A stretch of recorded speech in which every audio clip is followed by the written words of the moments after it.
সাদুরবাজার CNG স্ট্যান্ডে চাঁদা দাবির অভিযোগে হামলা, আহত চালক। হবিগঞ্জ প্রতিনিধি। হবিগঞ্জ সদর উপজেলার সাদুরবাজার সিএনজি স্ট্যান্ডে চাঁদা দাবিকে কেন্দ্র করে এক সিএনজি চালকের উপর হামলার অভিযোগ উঠেছে। এই ঘটনায় আহত চালককে উদ্ধার করে হবিগঞ্জ আধুনিক সদর হাসপাতালে ভর্তি করা হয়েছে। অভিযোগের ভিত্তিতে হবিগঞ্জ সদর মডেল থানায় একটি লিখিত এজাহার দায়ের করা হয়েছে। এজাহার সূত্রে জানা যায়, হবিগঞ্জ সদর উপজেলার রাজিউরা ইউনিয়নের সুকচর গ্রামের বাসিন্দা রতন দাস তার ভাই সিএনজি চালক মিল্টন দাসের উপর হামলার অভিযোগ এনে থানায় লিখিত অভিযোগ দায়ের করেন।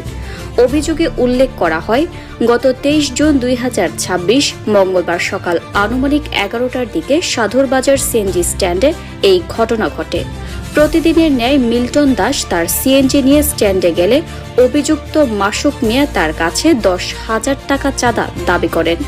মিল্টন দাস চাঁদা দিতে অস্বীকৃতি জানালে অভিযুক্তরা সংঘবদ্ধ হয়ে দেশীয় অস্ত্রসহ তার উপর হামলা চালায় বলে অভিযোগ করা হয়। এজাহারে আরও বলা হয়, হামলার সময় ধারালো অস্ত্র, লাঠি ও হকি স্ট্রোক দিয়ে মারধর করে মিল্টন দাসকে গুরুতর আহত করা হয়। এতে তার ডান হাতে কাটা জখম এবং বাম হাতে গুরুতর আঘাত লাগে। এছাড়া শরীরের বিভিন্ন স্থানে আঘাতপ্রাপ্ত হন তিনি। অভিযোগে আরও উল্লেখ করা হয়েছে, হামলার এক পর্যায়ে অভিযুক্তদের একজন আহত মিল্টন দাসের পকেট থেকে নগদ 40,000 টাকা নিয়ে যায়। পাশাপাশি মামলা মোকদ্দমা করলে প্রাণনাশের হুমকিও দেওয়া হয় বলে দাবি করা হয়েছে। মিল্টন দাসের চিকিৎসার চিৎকার শুনে স্থানীয় লোকজন ও পথচারীরা এগিয়ে এসে তাকে উদ্ধার করেন। পরে গুরুতর আহত অবস্থায় তাকে হবিগঞ্জ আধুনিক সদর হাসপাতালে ভর্তি করা হয়। এ বিষয়ে হবিগঞ্জ সদর মডেল থানায় লিখিত অভিযোগ দায়ের করা হয়েছে। অভিযোগের ভিত্তিতে পুলিশ প্রয়োজনীয় আইনগত ব্যবস্থা গ্রহণ করবে বলে জানা গেছে। মাসুকের শাস্ত্রল ভাই মেম্বারের সামনে আমি রাজুরাত থেকে 4 যাত্রী লিয়ে আইছি।